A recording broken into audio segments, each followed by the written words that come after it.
Checky, check.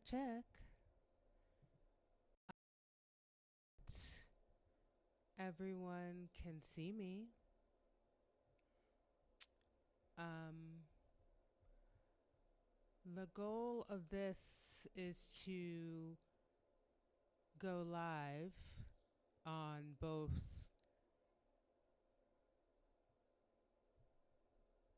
Substack and YouTube.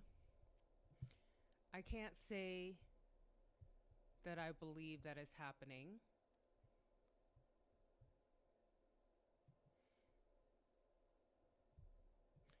We'll see if I can get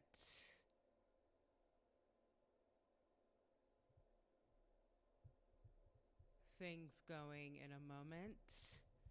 I think this is all a part of Mercury shenanigans. I'll just kind of put that out there as a possibility of the reasoning why this isn't working. But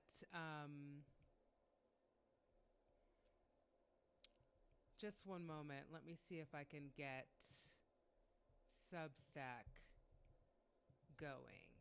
Give me 1 second. Because that is really the goal of this session, is to try to stream to multiple platforms.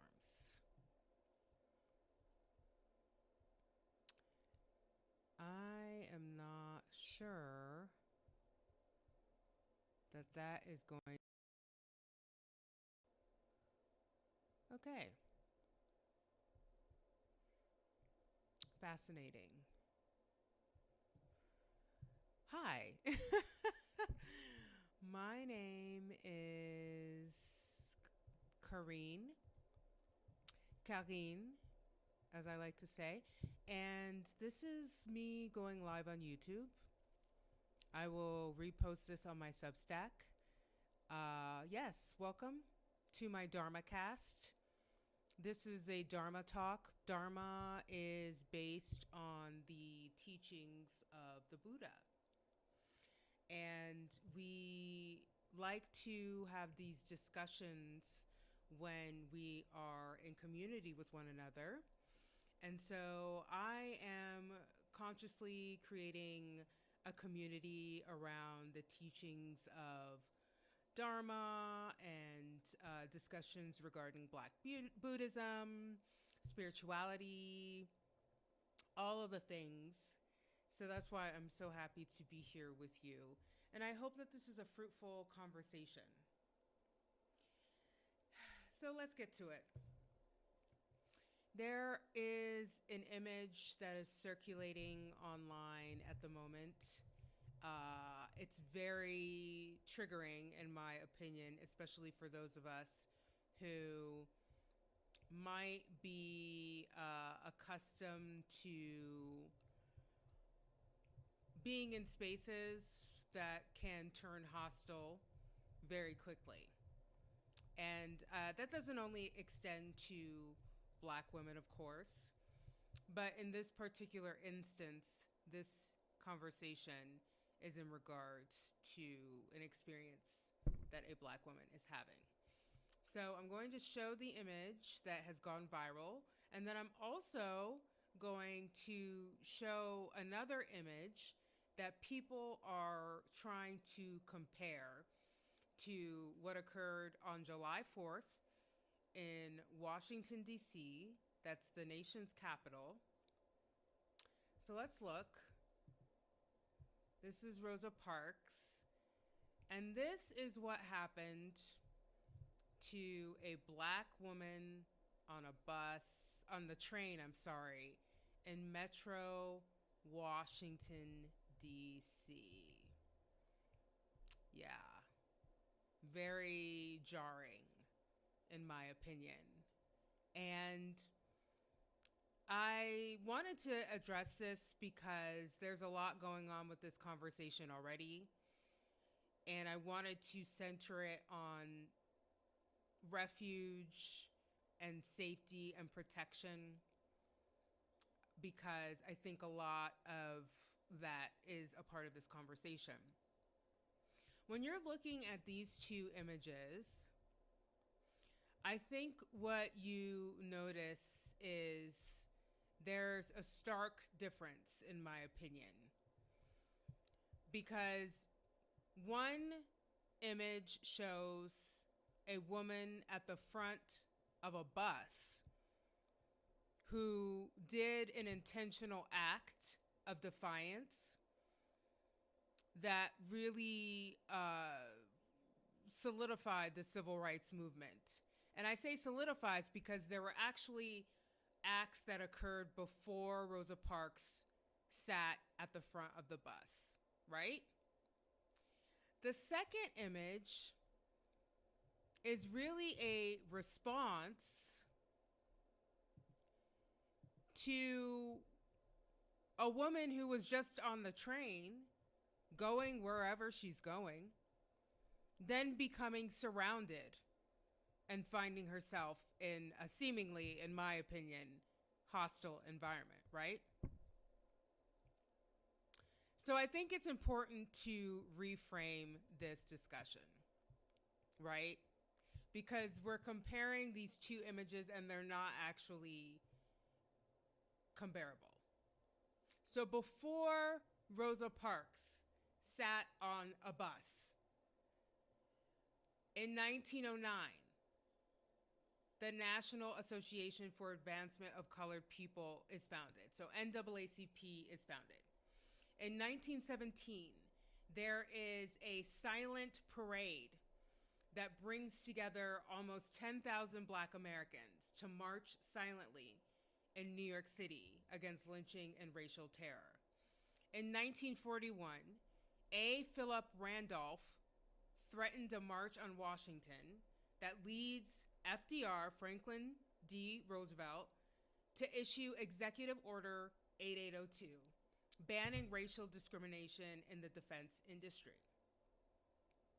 In 1947, there's the Journey of Reconciliation that tests the Supreme Court rulings. If you go to my previous Substack, you'll see that I talk about what is going on in the Supreme Court, how the Haitian TPS protective status is being upended. A lot is going on right now to undo the advances that have been made by Black people in America, right? 1954, on May 17th, Brown versus Board of Education declares segregated public schools unconstitutional. So then you know all through the 50s, that time period, you're having little Black kids introduced in unsegregating these schools, reintegrating schools in beautiful acts of bravery, right? 1955, August 28th, Emmett Till is murdered. And his mother's decision to hold an open casket funeral then brings about a wave of empathy, right, towards the civil rights movement. And Rosa Parks' act of defiance happened in 1955 on August 28th. But before that, in the same year, on December 1st, before that, in the same year, on March 2nd, in 1955, Claudette Colvin, at 15 years old, she refused, 15 years old, a teenager. She refused to give up her seat on the bus. And that's what led to the decision to then have Rosa Parks do the same.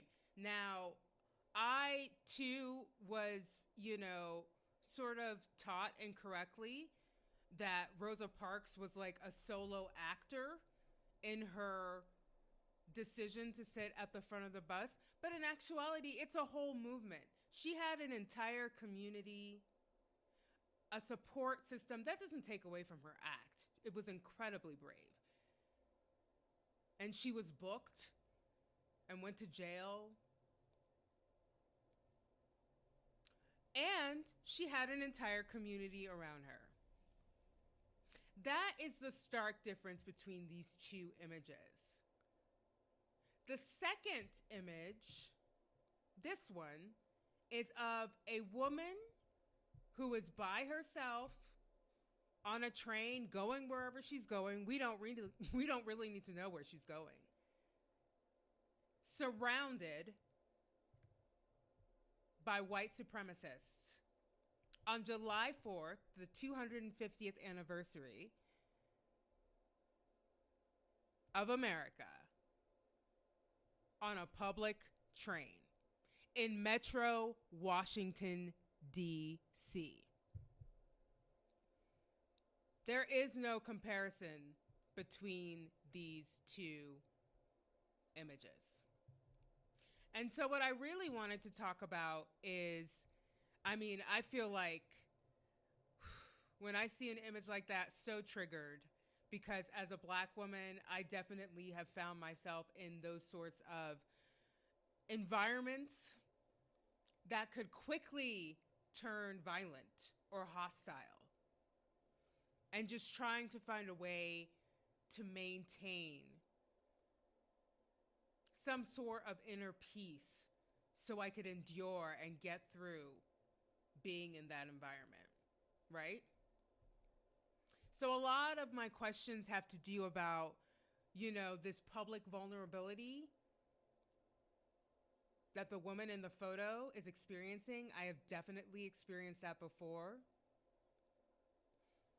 That seemingly lack of support that is happening in the community. Again, I addressed that in my recent Substack post, and I frame it within the discussion regarding the BET Awards and this just silence that I am now starting to equate to a form of violence around anything regarding Black liberation, anything regarding rights, just the silence in the Black community from a lot of artists, musicians, actors. It's just, the civil rights movement had to actually galvanize everyone in the Black community, everyone, because we're all affected.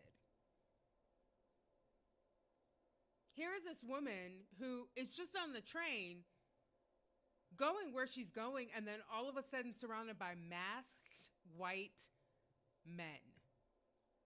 I can't even imagine. This image is just sort of burned in my head because I have felt so strongly, surrounded in that way. It kind of brought me back to this situation I found myself in Burbank, California. Again, Washington, D.C., Burbank, California.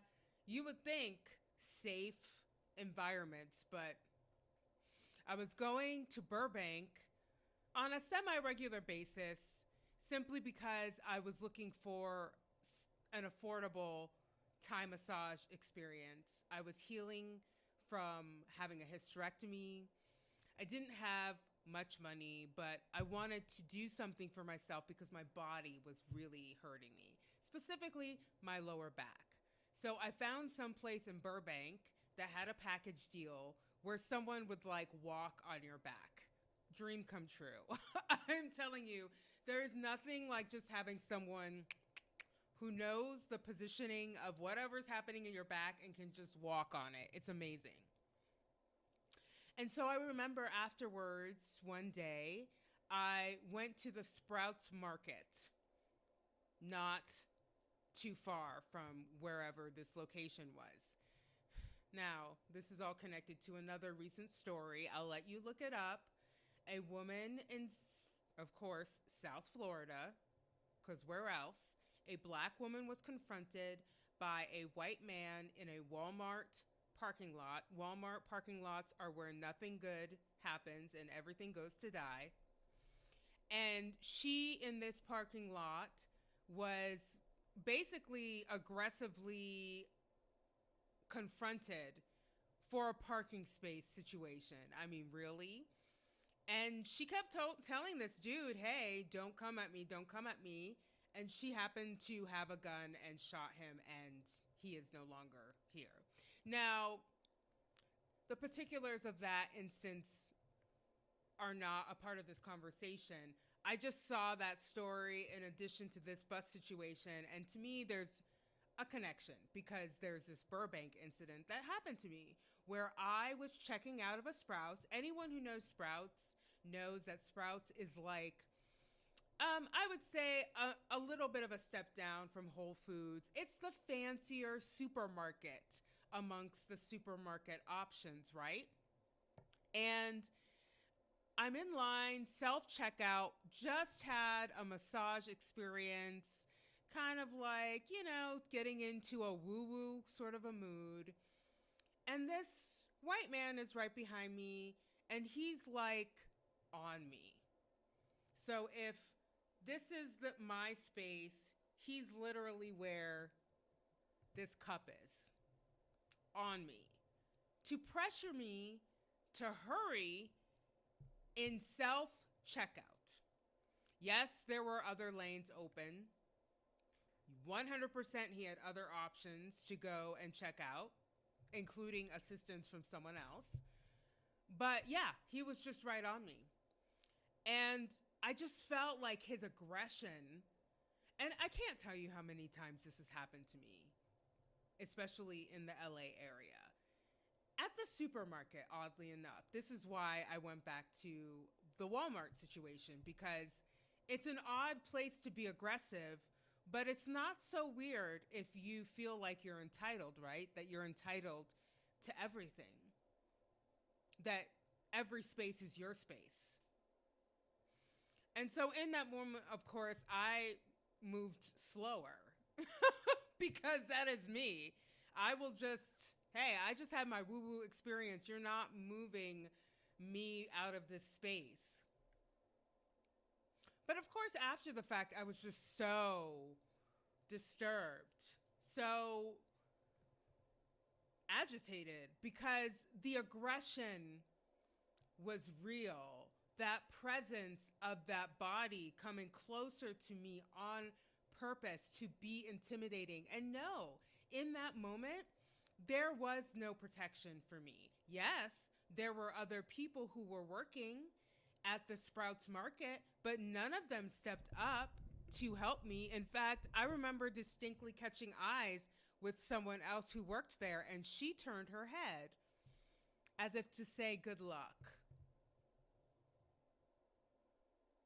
And so I'm thinking about public spaces, vulnerability, and then being a Black woman.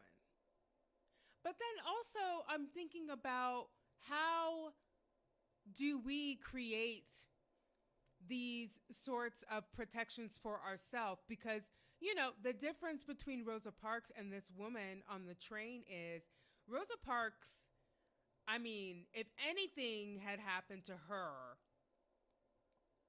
marches, boycotts, there would have been a response. I always, in these situations, because she is someone who will always be on my mind, probably because, I went to school in Texas, I have family there, just traveling around. I always think about Sandra Bland. Always, always. She was a highly educated Black woman who literally was about to start a job at a university and got pulled over in her car, taken to jail, and suddenly somehow she's just dead. In Texas. But there were no marches for her. There was no call to action. There's not a fund for women, Black women, there's not an app that was created. I don't know how can we create these spaces and ways to protect each other in this current environment. That's really what I'm wondering out loud. Because, I mean, luckily there was a photographer there, right? You would have hoped that the photographer would do something,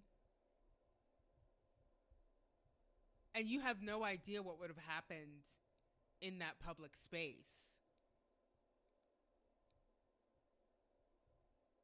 And so I'm thinking about how does this all relate to the Dharma, right? Dharma relates to Buddhism. And it actually is very related. We're thinking about refuge, right? That's what we're talking about today. And in Buddhism, there's a concept of taking refuge. Traditionally, there are three refuges. You can find refuge in the Buddha, his teachings. You can find refuge in Dharma. I hope that this talk and these concepts find some ease within you, allow you to find some peace. And then you can find refuge in Sangha. Sangha is that spiritual gathering of other humans who are seeking to explore these concepts.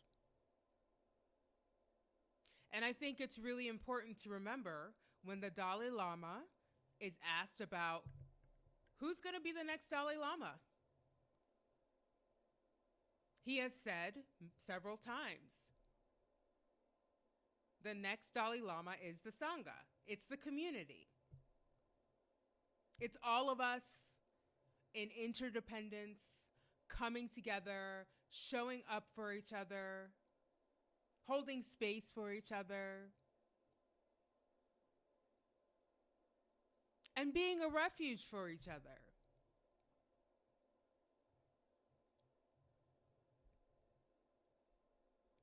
And so I want to bring into the discussion one of my favorite teachers, Rhonda McGee. I highly recommend reading her book, The Inner Work of Racial Justice. She's not just a Buddhist teacher, she's also a lawyer who has litigated a lot of civil rights cases. And so I love her approach to a lot of this discussion regarding what can we do within ourselves to find refuge in order to find refuge with each other. And she talks about mindfulness as a courageous awareness that we can bring into our experiences. She discusses how you can find practice within compassion, so compassion as a practice, right? I think for me, the first thing I thought of when I saw this photo was like, I hope this young woman is okay. I hope if she needed to cry that there was someone to hold her while she was crying.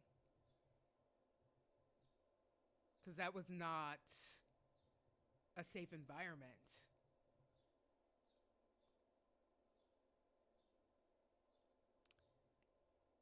I hope that she does have community that she can lean on.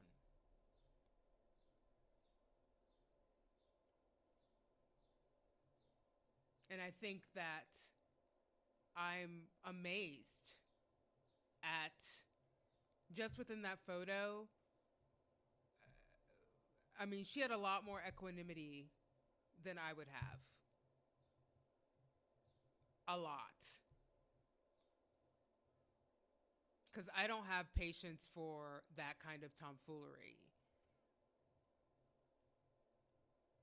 And yeah, I applaud her for responding mindfully instead of reacting, right?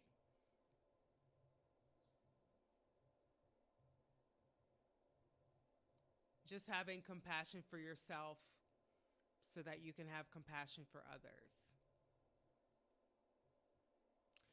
And so, as we start to lead into the meditation part of this discussion, I just want to go back to that concept of refuge. What is it? What does the word mean for you? How do you find refuge within yourself? I will share that when I was living in New York City, I used to have a lot of anxiety about being on the train, specifically taking the train when it was rush hour. It was very, I don't like it. It's literally one of the reasons why I don't think I could live in the city again. I don't enjoy it. It kind of freaks me out. If you get stuck underground and the train is full, it sucks. 100% it is not where you want to be, right? So, what I started to do is I started to listen to affirmations and guided meditations on the train to deepen my mindfulness and my meditation practice.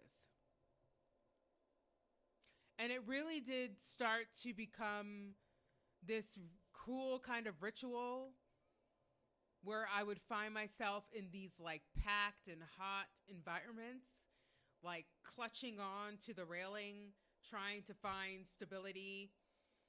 But all the time I would be listening to, her name is Bella Ruth Nappersteck, great guided meditations. And it would always ground me.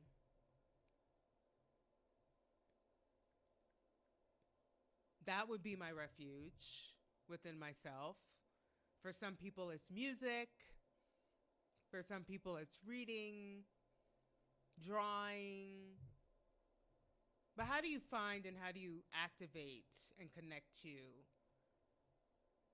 that inner refuge? And then, once you find that for yourself, what does refuge actually feel like?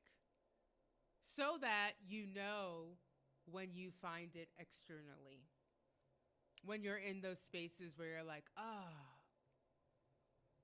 feel good here. I feel safe here. I feel seen. I feel heard.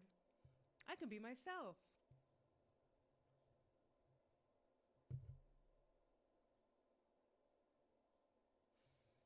I'm sure maybe not, more information will come out about this young person who's on the train. I would be interested to know what she was thinking. Simply because I have been in that sort of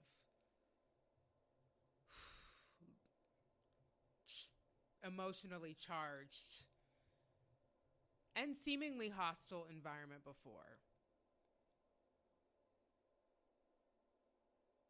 I truly applaud her response.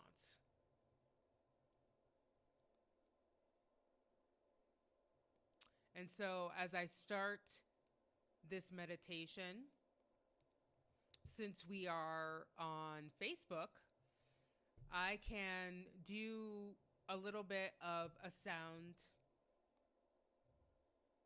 component to this, which is fun, and a little bit of a visual aid if you are someone who does not like to close your eyes.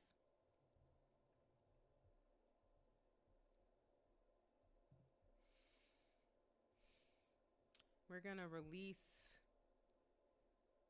this image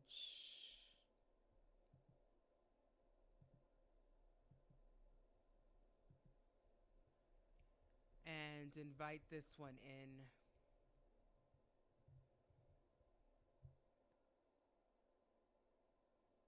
As we begin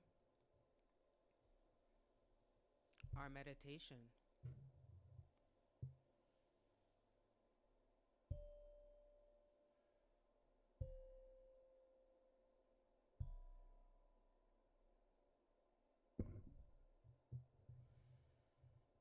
Breathing in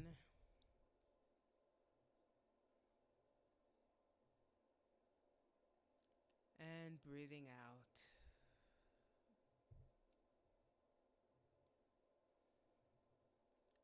Breathing in slowly. Allow your shoulders to drop.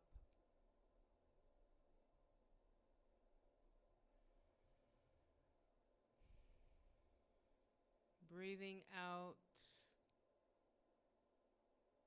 unclenching your jaw.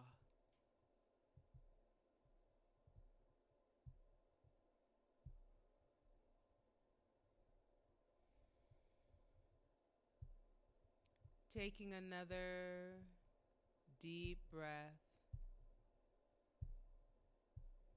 inviting your spine to straighten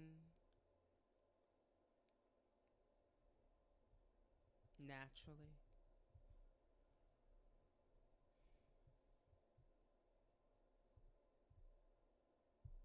Rooting both feet on the ground.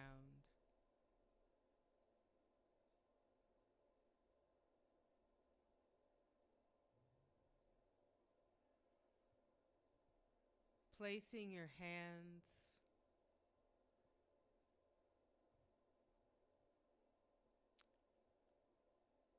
on your knees if you are sitting up, and wherever feels the most comfortable for you if you are laying down.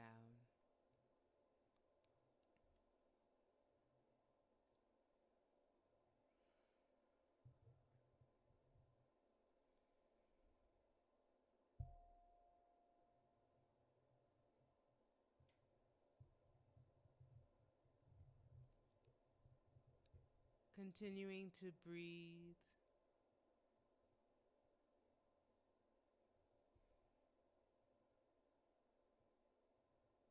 Inviting spaciousness into your body.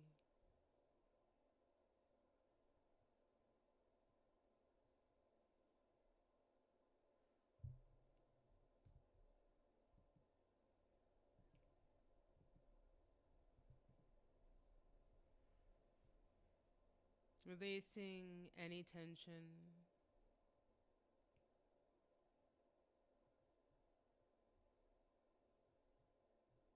As you release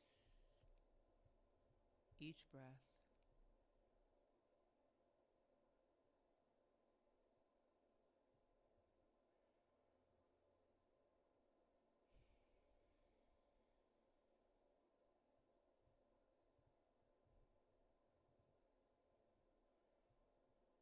Letting go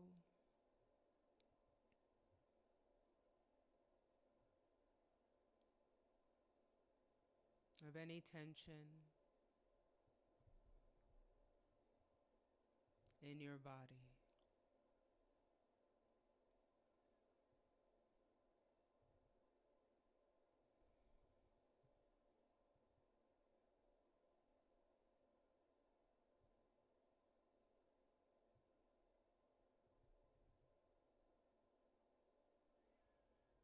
Inviting a sense of calm to wash over you.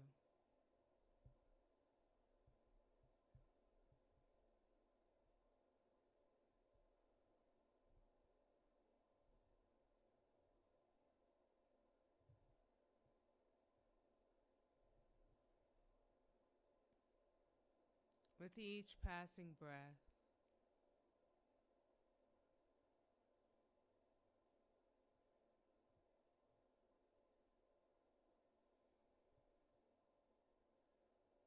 feeling a sense of spaciousness unfurl.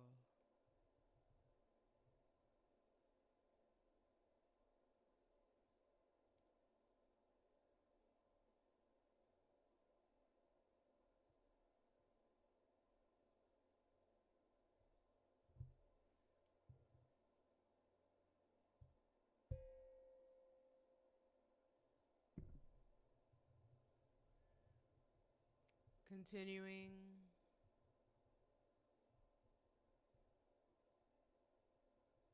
to breathe.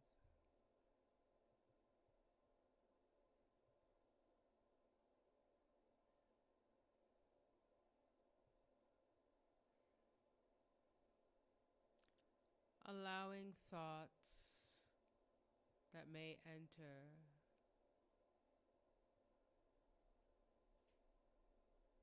to float away like waves in the ocean.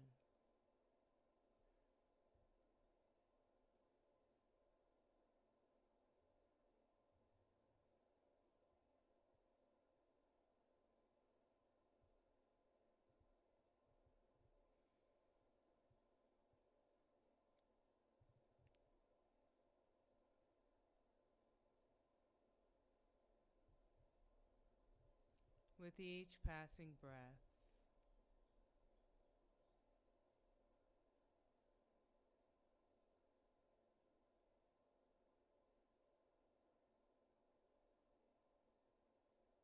finding a sense of refuge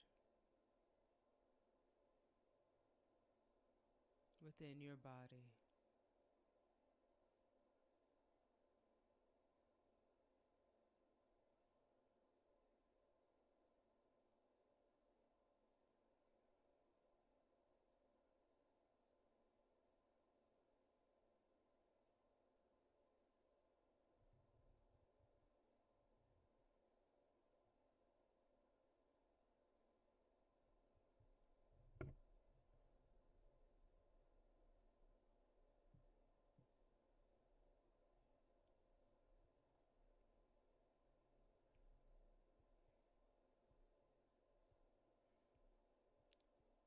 As we near the end of the meditation,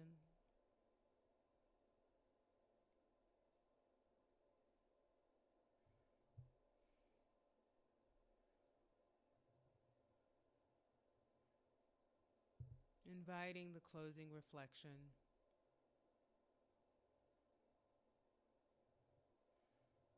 If refuge begins within us,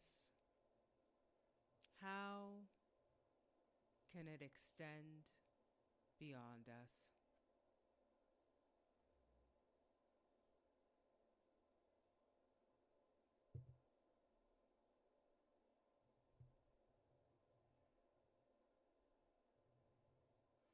As you continue to breathe in an easeful way, gently bringing your attention back into the space.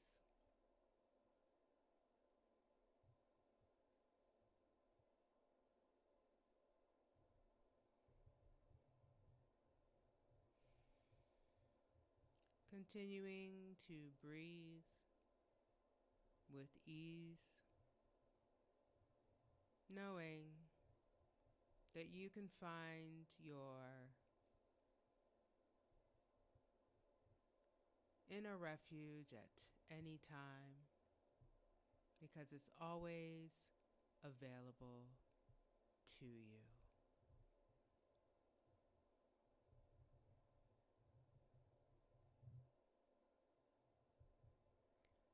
Gently opening your eyes.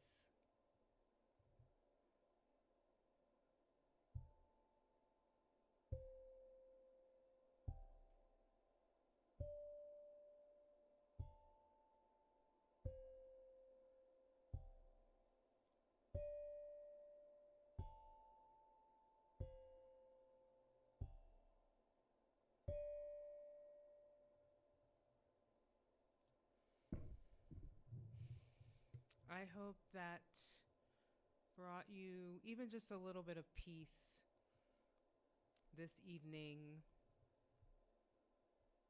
Luckily, this will be on my Facebook. I will have to repost on Substack for sure. Yes, please keep checking this space. I do a Dharma talk at least once a week.